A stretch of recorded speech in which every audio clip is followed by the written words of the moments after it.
how did you make the transition from being a journalist to becoming a writer, and more specifically a crime writer? Well, it wasn't such a hard transmission, because I love writing, but the main difference is that when you're a writer, you can lie all that you want. As a journalist, you're not allowed to do that. So it's a great freedom, When I was a journalist, I had like an editor who sent me all over Europe or all over the country and told me what to write. But now I can travel wherever I want to and write whatever I want to. So it's like the biggest difference is the freedom. It's a totally insanely good life being a writer right now. And how did you specifically choose the crime fiction genre? Well, my first novel, which is called The Patriots, when I wrote it, I was still a journalist, and there were a lot of threats against my female colleagues, very specific threats by some kind of sexual nature. And here in Sweden, 1/3 of every female journalist have been threatened over the last 12 months.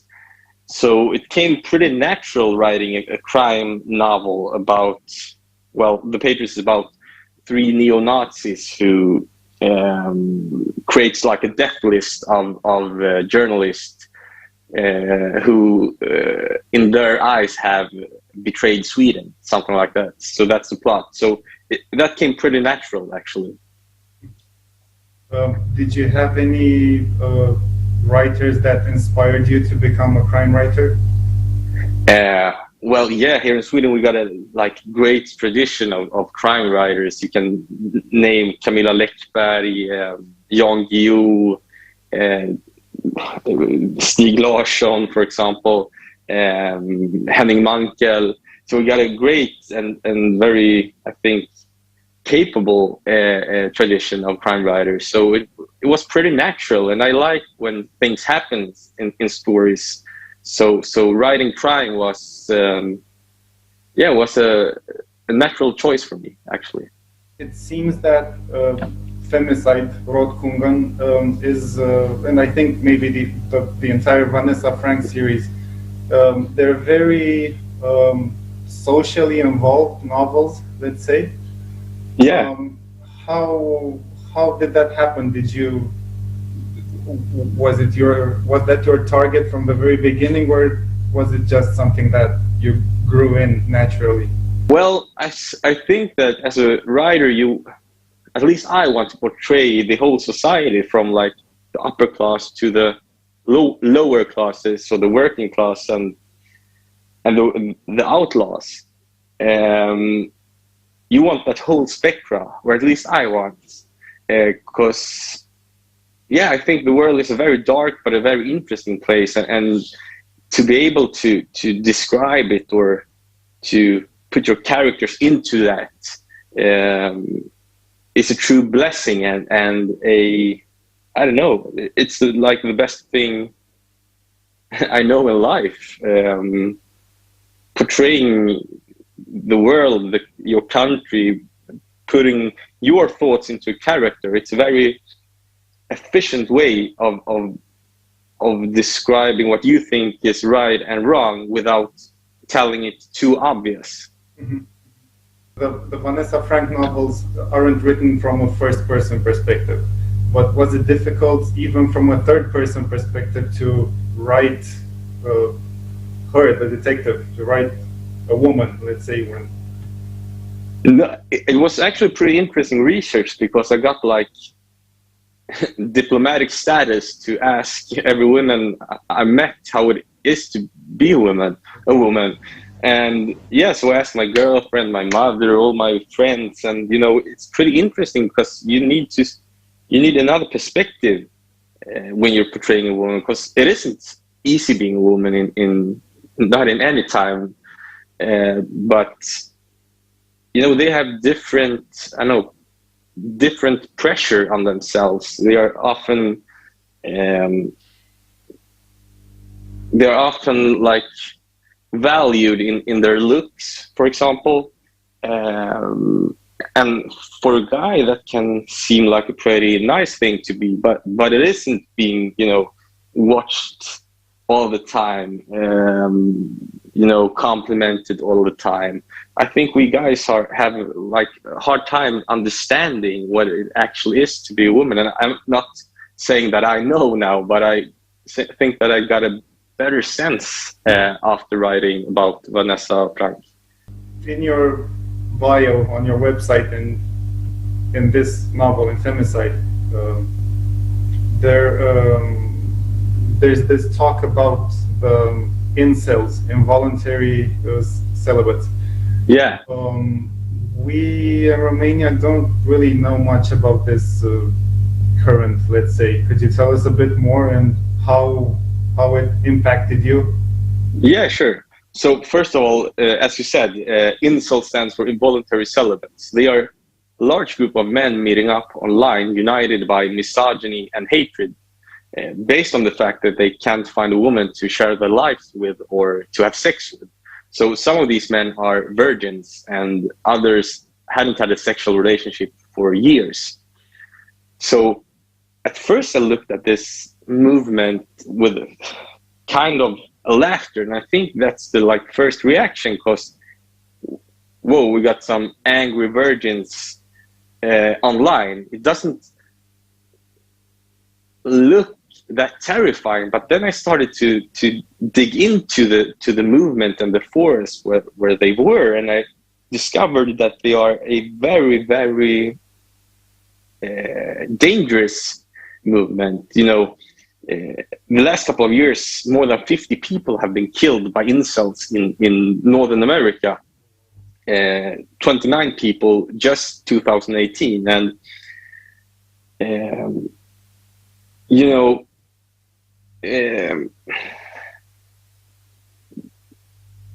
some incels actually think that there should be rape camps, because they think that women owes men sex. Others talked about joining ISIS with hopes of capturing sex slaves, for example. So they are very, very full of hate, and they don't even call women, they call them femoids. And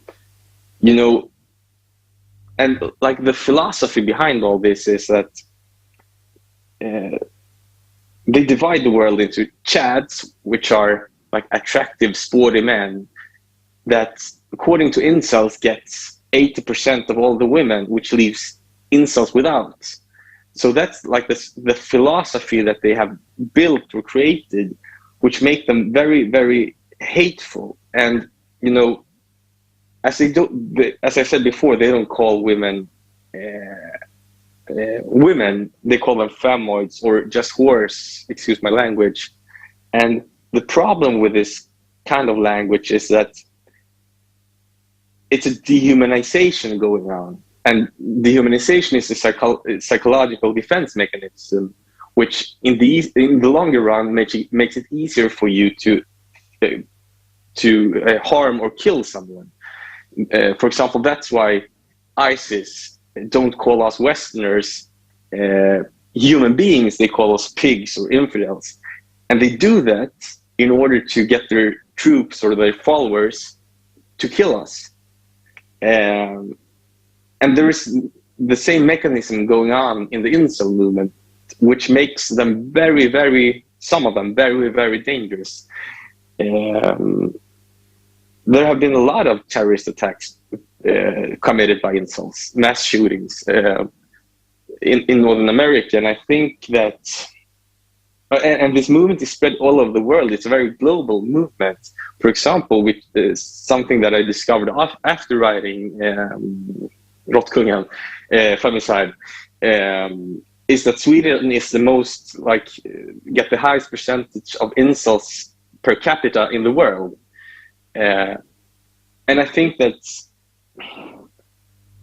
this movement will only grow because, a lot of men feels, lonely today. Women are prospering in universities.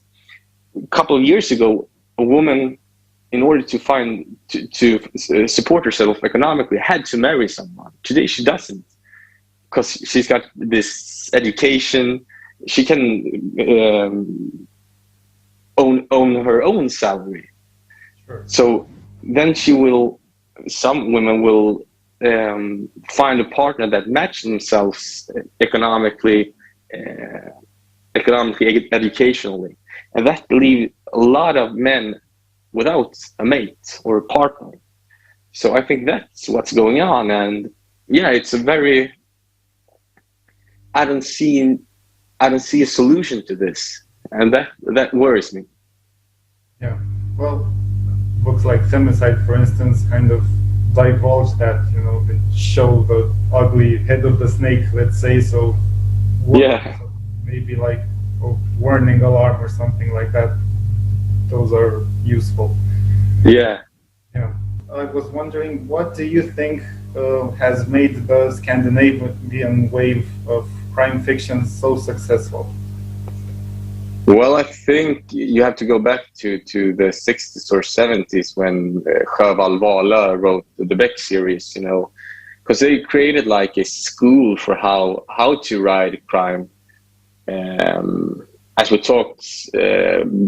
said before, about like portraying the society and criticizing the society, criticizing the politics, the politicians, and the leaders, but doing it not in a like sterile, boring newspaper text, but doing it, putting words and blood and flesh into it and showing what's wrong instead of telling what's wrong.